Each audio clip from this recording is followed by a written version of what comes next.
తిరుమల శ్రీ వెంకటేశ్వర స్వామిని ప్రముఖ సినీ నటుడు సుమన్ దర్శించుకోవడం జరిగింది. తిరుపతిలో తన మిత్రుడు పుట్టినరోజు వేడుకలకు ప్రస్తుతం ఆయన హాజరయ్యారు. మనతో పాటు సినీ నటుడు సుమన్ నారాయణతో మాట్లాడదాం. సార్, నిన్న గద్దర్ సినిమా అవార్డులు చాలా అట్టహాసంగా జరిగింది. ఎలా అనిపించింది సార్? ఒకే వేదిక పైన సినీ ప్రముఖులందరూ కూడా రావడం. సినీ ప్రముఖులు అందరూ రాలేదండి, కొందరే వచ్చారు. సో ఓకే, చాలా సంవత్సరాల తర్వాత ఒక ఫంక్షన్ జరిగింది. సో ముఖ్యమంత్రి రేవంత్ రెడ్డి గారికి నేను ధన్యవాదాలు చెప్తాను. కానీ ఇక్కడ సమస్య వచ్చిందంటే, నిన్న రావడంతో ఈరోజు చాలామంది మాకు ఫోన్ చేసి, అటు తెలంగాణ వాళ్ళు చాలామంది బాధపడ్డారు, ఇటు ఆంధ్ర వాళ్ళు చాలామంది బాధపడ్డారు. మాకు రాలేదు. జనరల్గా ఏమవుతుందంటే, ఈ అవార్డు జరిగినప్పుడు ప్రతి ఒక్కరికి ఏంటంటే, నేను యాక్ట్ చేశాను నాకు, నేను డైరెక్ట్ చేశాను నాకు, నేను ప్రొడ్యూస్ చేశాను నాకు, అట్లా అందరికీ అవార్డు రావాలని చెప్పేసి ఉంటుంది. కానీ అది న్యాయం కాదు.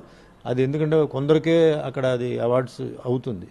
ఇక్కడ ఏమవుతుందంటే ప్రాబ్లం ఏంటంటే, రాష్ట్రం విడిపోయిందండి. ఇది ఆంధ్ర అయిపోయింది, తెలంగాణ అయిపోయింది, తమిళనాడు వేరే, కర్ణాటక వేరే, కేరళ వేరే, గోవా వేరే.